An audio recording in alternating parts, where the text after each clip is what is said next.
1592년 4월 13일 새벽, 부산 앞바다가 검은 점들로 뒤덮였습니다. 700척의 전함, 15만 대군, 일본 역사상 최대 규모의 원정군이 조선을 향해 밀려오고 있었습니다. 그런데 이상합니다. 일본과 조선은 200년 넘게 큰 전쟁 없이 지내왔거든요. 왜 갑자기? 도대체 무슨 일이 있었던 걸까요? 이 모든 건 한 남자로부터 시작됩니다. 농민의 아들에서 일본 천하를 통일한 남자, 도요토미 히데요시. 그는 왜 조선을 밟아야 했을까요? 도요토미 히데요시. 그는 원래 아무것도 아니었습니다. 1537년 가난한 농민의 아들로 태어났습니다. 성도 없었습니다. 일본에서 성이 없다는 건 천민이라는 뜻이었죠. 그런 그가 어떻게 일본을 통일했을까요? 운명을 바꾼 건 오다 노부나가와의 만남이었습니다. 당시 일본 최강의 무장, 히데요시는 그의 밑에서 집신을 품에 넣어 따뜻하게 데워주는 하인으로 시작했습니다. 하지만 그는 달랐습니다. 전쟁터에서 기발한 전략으로 공을 세웠고 노부나가의 신임을 얻어 장군의 자리까지 올랐습니다. 그리고 1582년 노부나가가 부하의 배신으로 죽자 히데요시는 기회를 잡았습니다. 반란군을 토벌하고 경쟁자들을 하나씩 제거했습니다. 1590년 마침내 일본 전국시대를 끝내고 천하를 통일합니다. 농민의 아들이 일본의 지배자가 된 겁니다. 자, 이제 히데요시는 일본의 왕이 됐습니다. 평화롭게 나라를 다스리면 될 것 같죠? 문제가 있었습니다. 아주 큰 문제가. 100년 넘게 이어진 전국시대. 일본 전역에는 전쟁밖에 모르는 수십만 무사들이 있었습니다.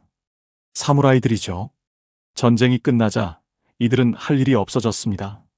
땅도 없고 돈도 없고 오직 칼 쓰는 법만 아는 사람들. 이들을 그냥 두면 어떻게 될까요? 반란이 일어납니다.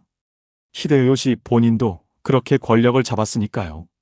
해결책은 하나였습니다. 전쟁. 이 에너지를 바깥으로 돌려야 했습니다. 그렇다면 왜 조선이었을까요? 히데요시의 진짜 목표는 명나라였습니다. 당시 세계 최강대국, 중국 대륙을 정복하겠다는 거였죠. 미친 소리 같지만 그는 진심이었습니다. 명나라를 치고 천황을 베이징에 모시겠다. 실제로 이렇게 선언했습니다. 그런데 일본에서 명나라로 가려면 바다를 건너야 합니다. 그리고 그 길목에 조선이 있었습니다. 히데요시는 조선에 사신을 보냈습니다. 명나라를 치러 갈 테니 길을 빌려달라. 황당한 요구였죠. 조선은 당연히 거절했습니다. 명나라는 조선의 가장 중요한 동맹국이었으니까요. 그러자 히데요시는 결정합니다. 좋아, 그럼 조선부터 밟고 가지. 한편 조선은 어땠을까요? 200년 평화. 조선은 건국 이후 큰 전쟁이 없었습니다. 북쪽 여진족과 작은 충돌은 있었지만 나라 전체가 뒤흔들릴 전쟁은 없었죠. 군대는 형식만 남아 있었습니다. 무기는 녹슬었고 성벽은 허물어졌습니다. 군인들은 훈련 대신 농사를 지었습니다. 그리고 조정은 싸우고 있었습니다. 동인과 서인, 당파 싸움에 정신이 팔려 있었죠. 일본에서 전쟁 준비를 한다는 정보가 들어왔습니다. 1590년 통신사 황윤길과 김성일이 일본을 다녀왔습니다. 황윤길은 말했습니다. 반드시 전쟁이 일어날 것입니다. 김성일은 말했습니다. 그런 기색을 보지 못했습니다. 조정은 분열됐습니다. 그리고 결국 아무 준비도 하지 않았습니다. 1592년 봄, 일본 전역에서 군사들이 모여들었습니다. 총 병력 30만, 그중 15만이 1차로 바다를 건넙니다. 4월 13일, 부산 앞바다에 검은 그림자가 나타났습니다.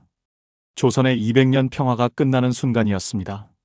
700척의 함대, 15만 대군, 조총으로 무장한 일본 최정예 부대. 이들을 맞이한 건 부산 진성의 조선군 단 1,000명이었습니다. 과연 조선은 이 거대한 파도를 막아낼 수 있었을까요? 다음 편에서 이어집니다.